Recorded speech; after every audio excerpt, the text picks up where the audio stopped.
I love fashion. I just didn't love mainstream fashion and the tokenistic way that they've treated me. Halima Aden is part trailblazer, part pioneer. Today, the 21-year-old model is breaking barriers in the fashion industry. For me, what I've always been passionate about is combining fashion with activism and breaking those stereotypes.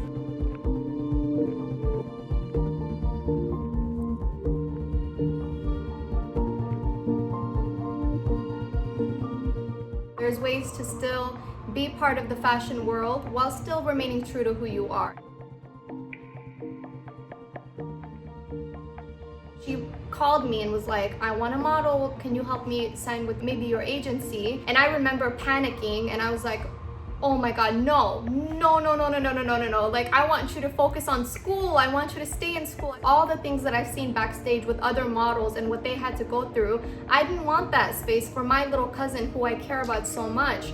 And so when I said no to her, I had to look in the mirror and ask myself, why am I in an industry that isn't safe enough for my little cousin? So I had to then come to the conclusion that I must step away. It's not a safe industry for a young hijabi woman.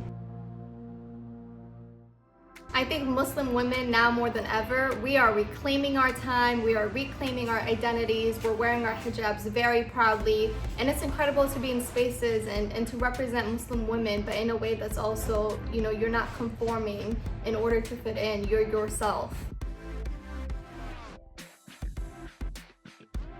I've always said, don't change yourself, change the game. And who has helped me come to that place where I'm very comfortable with who I am and my identity is my mother. It's funny, my mom was not the biggest fan of modeling because she always recommended and told me, like, let people see what's in your head, not what's on your head. And so for her, she wanted me to move away from a career where it's based on looks and clothing and just physical outerwear. She wanted me to dig deeper and be a role model. But when I decided to quit fashion, she and I had a very long conversation, and she just reminded me, I know I might have been hard on you, but I now know how big of an impact you've had on young Muslim women, especially the ones that are starting out and wearing the hijab.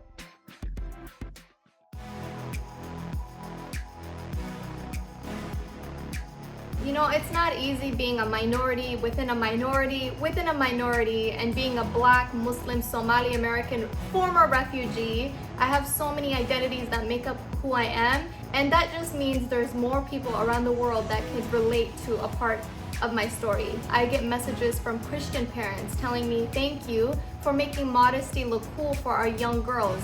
I get messages from Muslim moms and daughters and women always thanking me for, wearing my hijab proudly, entering these spaces and owning who I am and being proud of where I come from. I have so many people with refugee backgrounds who have thanked me for my work that I do around the refugee crisis. Before, when I was growing up, I used to look at some of those identities like, oh, great, these are things that aren't necessarily an asset. And then the older I get, the more I'm like, it is 100% an asset to have these identities. It is 100% a benefit to have this many different things and be dynamic.